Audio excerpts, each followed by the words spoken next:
right, final video of the book of Genesis. We made it. We are finally here. The last 3 chapters of the book of Genesis, chapters 48, 49, and 50. Starting with 48, Manasseh and Ephraim. Sometime later, Joseph was told, "Your father is ill." So he took his 2 sons, Manasseh and Ephraim, along with him. When Jacob was told, "Your son Joseph has come to you," Israel rallied his strength and sat up on the bed. Jacob said to Joseph, "God Almighty appeared to me at Luz in the land of Canaan, and there he blessed me and said to me, I am going to make you fruitful and increase your numbers. I will make you a community of peoples, and I will give this land as an everlasting possession to your descendants after you. Now then, your 2 sons born to you in Egypt before I came to you here will be reckoned as mine. Ephraim and Manasseh will be mine, just as Reuben and Simeon are mine. Any children born to you after them will be yours. In the territory they inherit, they will be reckoned under the names of their brothers. As I was returning from Paddan, to my sorrow, Rachel died in the land of Canaan while we were still on the way, a little distance from Ephrath. So I buried her there beside the road to Ephrath, that is Bethlehem. When Israel saw the sons of Joseph, he asked, Who are these? They are the sons God has given me, Joseph said to his father. Then Israel said, Bring them to me so I may bless them. Now Israel's eyes were failing because of old age, and he could hardly see. So Joseph brought his sons close to him, and his father kissed them and embraced them. Israel said to Joseph, I never expected to see your face again, and now God has allowed me to see your children too. Then Joseph removed them from Israel's knee and bowed down with his face to the ground, and Joseph took both of them. Ephraim on his right toward Israel's left hand, and Manasseh on his left toward Israel's right hand, and brought them close to him. But Israel reached out his right hand and put it on Ephraim's head. Though he was the younger in crossing his arms, he put his left hand on Manasseh's head, even though Manasseh was the firstborn. Then he blessed Joseph and said, May the God before whom my fathers Abraham and Isaac walked faithfully, the God who has been my shepherd all my life to this day, the angel who has delivered me from all harm, may he bless these boys. May they be called by my name, in the names of my fathers Abraham and Isaac, and may they increase greatly on the earth. When Joseph saw his father placing his right hand on Ephraim's head, he was displeased. So he took hold of his father's hand to move it from Ephraim's head to Manasseh's head. Joseph said to him, No, my father, this one is the firstborn. Put your right hand on his head. But his father refused and said, I know, my son, I know. He too will become a people, and he too will become great. Nevertheless, his younger brother will be greater than he, and his descendants will become a group of nations. He blessed them that day and said, In your name will Israel pronounce this blessing. May God make you like Ephraim and Manasseh. So he put Ephraim ahead of Manasseh. Then Israel said to Joseph, I am about to die, but God will be with you. God will be with you and take you back to the land of your fathers. And to you I give one more ridge of land. Then to your brothers, the ridge I took from the Amorites with my sword and my bow. Jacob blesses his sons, chapter 49. Then Jacob called for his sons and said, Gather around, so I can tell you what will happen to you in days to come. Assemble and listen, sons of Jacob. Listen to your father Israel. Reuben, you are my firstborn, my might, the first sign of my strength, excelling in honor, excelling in power. Turbulent as the waters, you will no longer excel, for you went up onto your father's bed, onto my couch, and defiled it. Simeon and Levi are brothers. Their swords are weapons of violence. Let me not enter their council. Let me not join their assembly, for they have killed men in their anger, and hamstrung oxen as they pleased. Cursed be their anger so fierce, and their fury so cruel. I will scatter them in Jacob and disperse them in Israel. Judah, your brothers will praise you. Your hand will be on the neck of your enemies. Your father's sons will bow down to you. You are a lion's cub, Judah. You return from the prey, my son. Like a lion, he crouches and lies down like a lioness. Who dares to rouse him? The scepter will not depart from Judah, nor the ruler's staff from between his feet, until he to whom it belongs shall come, and the obedience of the nation shall be his. He will tether his donkey to a vine, his colt to the choicest branch. He will wash his garments in wine, his robes in the blood of grapes. His eyes will be darker than wine, his teeth whiter than milk. Zebulun will live by the seashore and become a haven for ships. His border will extend toward Sidon. Issachar is a raw-boned donkey lying down among the sheep pens. When he sees how good is his resting place and how pleasant is his land, he will bend his shoulder to the burden and submit to forced labor. Dan will provide justice for his people as one of the tribes of Israel. Dan will be a snake by the roadside, a viper along the path that bites the horse's heels so that its rider tumbles backward. I look for your deliverance, Lord. Gad will be attacked by a band of raiders, but he will attack them at their heels. Asher's food will be rich. He will provide delicacies fit for a king. Naphtali is a doe set free that bears beautiful fawns. Joseph is a fruitful vine near a spring, whose branches climb over a wall. With bitterness, archers attacked him. They shot at him with hostility, but his bow remained steady. His strong arm stayed limber. Because of the hand of the mighty one of Jacob, because of the shepherd, the rock of Israel, because of your father's God who helps you, because of the Almighty who blesses you, with blessings of the skies above, blessings of the deep springs below, blessings of the breast and womb. Your father's blessings are greater than the blessings of the ancient mountains, than the bounty of the age-old hills. Let all these rest on the head of Joseph, on the brow of the prince among his brothers. Benjamin is a ravenous wolf. In the morning he devours the prey. In the evening he divides the plunder. All these are the 12 tribes of Israel, and this is what their father said to them when he blessed them, giving each the blessing appropriate to him. The death of Jacob. Then he gave them these instructions. I am about to be gathered to my people. Bury me with my fathers in the cave in the field of Ephron the Hittite. The cave in the field of Machpelah near Mamre in Canaan, which Abraham bought along with the field as a burial place from Ephron the Hittite. There Abraham and his wife Sarah were buried. There Isaac and his wife Rebekah were buried. And there I buried Leah. The field and the cave in it were bought from the Hittites. When Jacob had finished giving instructions to his sons, he drew his feet up into the bed, breathed his last, and was gathered to his people. Chapter 50. Joseph threw himself on his father and wept over him and kissed him. Then Joseph directed the physicians in his service to embalm his father Israel. So the physicians embalmed him, taking a full 40 days, for that was the time required for embalming. The Egyptians mourned for him 70 days. When the days of mourning had passed, Joseph said to Pharaoh's court, If I have found favor in your eyes, speak to Pharaoh for me. Tell him, my father made me swear an oath and said, I am about to die. Bury me in the tomb I dug for myself in the land of Canaan. Now let me go up and bury my father, then I will return. Pharaoh said, Go up and bury your father as he made you swear to do. So Joseph went up to bury his father. All Pharaoh's officials accompanied him, the dignitaries of his court and all the dignitaries of Egypt. Besides all the members of Joseph's household and his brothers, those belonging to his father's household, only their children and their flocks and herds were left in Goshen. Chariots and horsemen also went up with them. It was a very large company. When they reached the threshing floor of Atad near the Jordan, they lamented loudly and bitterly, and there Joseph observed a 7-day period of mourning for his father. When the Canaanites who lived there saw the mourning at the threshing floor of Atad, they said, The Egyptians are holding a solemn ceremony of mourning. That is why that place near the Jordan is called Abel Mizraim. So Jacob's sons did as he had commanded them. They carried him to the land of Canaan and buried him in the cave in the field of Machpelah near Mamre, which Abraham had bought along with the field as a burial place from Ephron the Hittite. After burying his father, Joseph returned to Egypt, together with his brothers and all the others who had gone with him to bury his father. Joseph reassures his brothers. When Joseph's brothers saw that their father was dead, they said, What if Joseph holds a grudge against us and pays us back for all the wrongs we did to him? So they sent word to Joseph saying, Your father left these instructions before he died. This is what you are to say to Joseph. I ask you to forgive your brothers, the sins and the wrongs they committed in treating you so badly. Now please forgive the sins of the servants of the God of your father. When their message came to him, Joseph wept. His brothers then came and threw themselves down before him. We are your slaves, they said. But Joseph said to them, Don't be afraid. Am I in the place of God? You intended to harm me, but God intended it for good, to accomplish what is now being done, the saving of many lives. So then, don't be afraid. I will provide for you and your children. And he reassured them and spoke kindly to them. The death of Joseph. Joseph stayed in Egypt along with all his father's family. He lived 110 years and saw the third generation of Ephraim's children. Also the children of Machir, son of Manasseh, were placed at birth on Joseph's knees.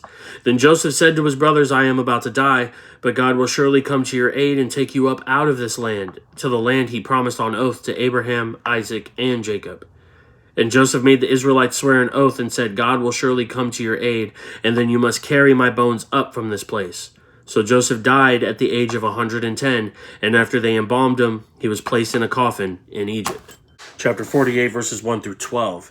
The time came for Jacob's life to end. Joseph brought his two sons, Manasseh and Ephraim, so that Jacob would give them a final blessing. Recalling the special place that Rachel, Joseph's mother, held in his life, Jacob decided to double Joseph's inheritance accordingly, in saying that Ephraim and Manasseh belonged to him just as Reuben and Simeon do. Jacob expressed his desire for each son to receive a portion of the inheritance equal to that of the other true brothers. Thus the 12 portions became 13, and Joseph, once again the son of honor, would receive the double portion usually reserved for the firstborn. It is important to remember that Manasseh and Ephraim were born to Joseph while he was in Egypt, yet Jacob made it clear that both were to be treated as though they were Jacob's sons. Therefore, they were to receive an inheritance in the promised land. The claim to the inheritance of Jacob was not a matter of skin color, but instead a matter of lineage. The critical question was, who was your father, not what color is your skin? Verse 13 through 20. Joseph positioned his two sons so that Manasseh, the older, would receive the more prominent blessing from Jacob's right hand. Much to Joseph's shock and disagreement, Jacob switched his hands so that Ephraim the younger would receive the firstborn blessing. It is amusing that Joseph, of all people, would be surprised by this departure from worldly tradition. His father and grandfather were the younger brothers receiving the blessing and inheritance in place of the firstborn sons in their households. And Joseph himself had 10 brothers older than he, yet God raised him to a position of distinction. Jacob was simply continuing the pattern of reversal that God had used all throughout the history of the Jewish patriarchs, proving that God's ways are not ours. Jacob was the first person in Scripture to say that God has been my shepherd all my life. Hundreds of years later, King David would expand on this imagery in writing Psalm 23, but David certainly didn't invent the idea. Jacob had spent decades tending sheep, feeding them, cleaning them, defending them against predators, binding them up when they were injured, searching for them when they wandered. He knew how much tenderness and devotion it required to care for sheep. And by the end of his life, Jacob had come to see God through that light. He realized that in all of his wanderings, God had been tenderly and devotedly providing for him, defending him, healing him, and searching for him. Jacob bestowed on Ephraim and Manasseh 2 blessings, reminding us of the wonderful chance that God offers grandparents today to speak hope and life into their own offspring's lives. The lesser blessing that they grow to be numerous within the land is the sort of blessing that we all inherently want. It's a prayer for material prosperity, and God in his faithfulness would be quick to answer Jacob's prayer. But the greater blessing that Jacob gave was that they be called by his name in the names of his fathers Abraham and Isaac. Material blessings come and go. In the end, we can't actually keep any of them, but to be included in the family of God is a blessing that bears fruit for eternity. Verse 21 through 22. Before calling in the rest of the brothers, Jacob reminded Joseph once again of God's promise. Even though the family would grow numerous in Egypt, God would deliver them back to the land of their fathers. Israel was supposed to interpret their coming years in Egypt as only a detour. Much like Joseph's, God had not changed their final destination. He would deliver them to Canaan. Chapter 49, verses 1 through 2. Jacob then called his sons to his bedside to tell them about the days to come. Jacob's blessing was distinct from that of Isaac and Abraham before him. Isaac and Abraham passed on God's promise to their children, but Jacob went beyond that. He issued prophetic words about the future of each son, reflecting the destinies that their tribes would live out. Verse 3 through 4. The first 3 sons were rejected from being able to lead the Messianic line.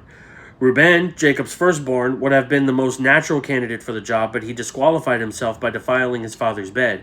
Years earlier, Reuben had slept with one of his father's concubines. That one adulterous decision came back to haunt him, keeping him from carrying the torch of God's messianic promise. Verse 5 through 7. Jacob said of the next 2 brothers, Simeon and Levi, that they were men of anarchy and violence. In their anger, they kill men, and on a whim, they hamstring oxen. Jacob said, remembering their deceitful attack against the inhabitants of Shechem, they may have consoled themselves that they were doing right because they defended the honor of their sister, but Jacob recognized that their motives were mixed. They responded in violence because they cherished violence. Verse 8 through 10.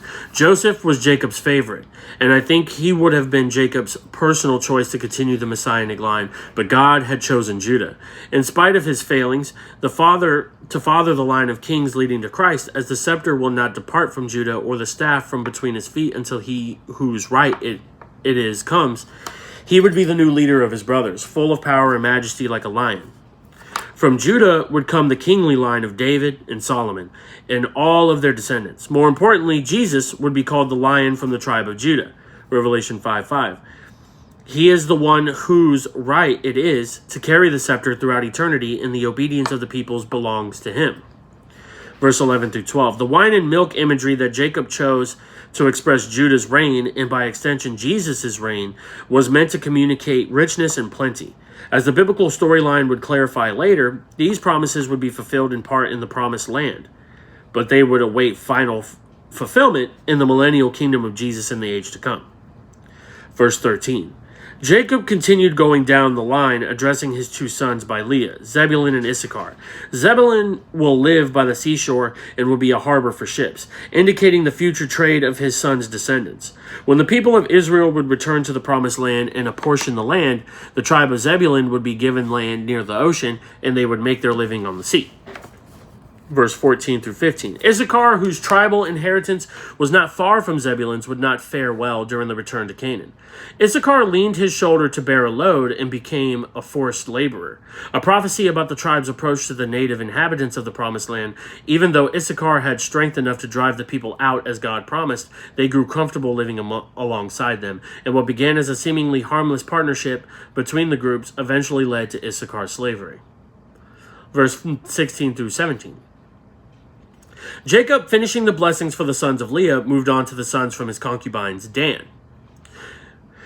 Dan, which sounds like the Hebrew word for has judged, will judge his people as one of the tribes of Israel. In their best moments, the people of Dan were to provide justice for the rest of the nation.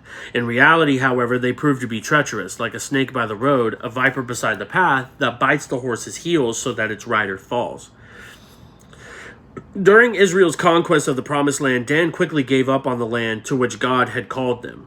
See Judges 2, 3 through 4, leaving the land to the Philistines. Worse than that, Dan appears to be the first tribe to plummet into full-scale idolatry during that same time. Judges 18. Which I'm reading Judges right now on my independent study. Verse 18. In the midst of his blessings, Jacob interrupted himself to remind his sons of their need to follow the Lord and be dependent on him. Even with so many of God's promises fulfilled, Jacob knew that he still needed to wait for God's salvation. In this life, Christians never graduate from faith, and faith is seen in those moments when we hope for what is unseen. Verse 19 through 21. Jacob's other three sons by concubines, Gad, Asher, and Naphtali, were given rapid-fire prophecies. Gad would be attacked by raiders, indicating the constant conflict that the tribe would experience. Asher, whose name means blessed, would live a life worthy of the name, with rich food and royal delicacies. Naphtali would be a free people, dwelling in the mountains to the north. Verse 22 through 26. Last of all, Jacob came to the sons of Rachel. Unsurprisingly, Jacob spent a great deal of time blessing his favorite son Joseph, as in his life, so in his tribe's future. Joseph would be a fruitful vine beside a spring, not only succeeding for his own sake, but also blessing the lives of others. Joseph's tribe would continue to be one of the most prosperous of the 12, victorious in battle and overflowing with blessings. Verse 27 through 28. Jacob concluded his blessing with the youngest son, Benjamin. Though Jacob favored Benjamin personally, it appears that the future of this tribe would be a mixed one. Jacob characterized the Benjaminites like a wolf that tears his prey and divides the plunder. They would be a tribe with a violent spirit, which was seen perhaps most vividly in their two most famous descendants. King Saul, Israel's first king, was a Benjaminite. So too was the persecutor turned apostle Paul. Verse 29 through 33. Jacob understood that he was about to be gathered to his people. That is, he was about to die. So he instructed Joseph to bury him, not in Egypt, but in the land of promise, with his ancestors in the cave in the field of Ephron the Hittite. Notably, he finally gave honor to his first wife Leah, asking to be buried with her, rather than with his beloved Rachel. In death, Leah found the honor that so often eluded her in life. Chapter 50, verses 1 through 13. Jacob died and was buried, as he had requested. Joseph arranged it all, ensuring that Jacob was embalmed after the style of Egyptian royalty. The entire nation mourned for Jacob 70 days, a phenomenal show of respect that proves how dearly beloved Joseph was amongst the Egyptians. When the days of mourning were over, Joseph obeyed his father's dying wishes, bringing his body back to the land of Canaan for burial. The funeral procession was very impressive, which is an understatement, with all Pharaoh's servants, the elders of his household, and all the elders of the land of Egypt joining with all Joseph's family. The scene would have been jaw-dropping. In fact, it was such a spectacular caravan that the Canaanite inhabitants of the land renamed one of their cities because of it. Verse 14 through 15. Joseph's brothers had happily received the gifts in the land from their younger brother, but Jacob's death proved that they were still uneasy with the entire situation. After Joseph buried his father, his brothers realized that one of the last impediments to Joseph taking any vengeance on them had just disappeared. Perhaps they thought Joseph is holding a grudge against us. Maybe he was merely waiting to strike until after their father was gone. If so, he will certainly repay us for all the suffering we caused him. Verse 16 through 18. The brothers were scared, so they did what many of us do in our fear. They lied. They sent a message to Joseph claiming that their father had said, "Please forgive your brother's transgressions and their sin." They even reverted to the same posture they assumed when they first came to Egypt, bowing down before Joseph and saying, "We are your slaves." Verse 19 through 20. Joseph held the highest position in the world, other than Pharaoh, and Pharaoh would certainly have looked the other way if he had acted against his treacherous brothers. Now his father was dead, so there was no one else who would have pleaded with him to stop. Yet Joseph responded with one of the most profound statements of faith in the entire Bible. "You planned evil against me. God planned it for good." We often give people too much credit. Yes, what Joseph's brothers did was horribly wrong, but even through their sinful actions, God was orchestrating something bigger than they were. They had small-scale evil intentions, but God was overriding their evil for eternal good. Joseph recognized that the detours of his life were part of God's providential plan. How could he possibly respond in anger when God used their terrible acts to deliver him to such a lofty position? Please note the order. Evil, God, good. When we experience unjust evil, we must look for God, who is able to bring about incredible good. Verse 21. Joseph responded to his brothers with forgiveness, promising to take care of them and their children. The very brothers who threw him in the pit, he comforted and spoke kindly to. Joseph had discovered the secret of forgiving your enemies. You need the right view of God. Throughout his tumultuous journey, Joseph believed that God was with him and guiding him to an intentional destiny. And if God was guiding the process then, Joseph was content to let God guide it now. Vengeance belongs to God. And the longer we cherish an unforgiving attitude in our hearts, the more we harm ourselves. Unforgiveness acts like a leash that keeps snapping us back, painfully to the past. Only when we choose to let God be the God of vengeance and take ourselves off that lofty throne does the leash disappear, allowing us to march forward toward the destiny God has in store for us. God's destiny for us will always bring blessing and benefit to others. Verse 22 through 26. Joseph ended his days in peace, living among his brothers and watching his family grow. When the time came for him to die, he remembered the promises made to his forefathers, that God would bring him to the land he swore to give to Abraham, Isaac, and Jacob. Thus he made his brothers promise to carry his bones to the promised land. And that's exactly what they did. Years later, after the Lord rescued the people of Israel from Egyptian slavery, entered a covenant with them, disciplined them in the wilderness for their sins, made them victorious in battle, and delivered the promised land to them, the Israelites buried Joseph. See Exodus 13:19 and Joshua 24:32.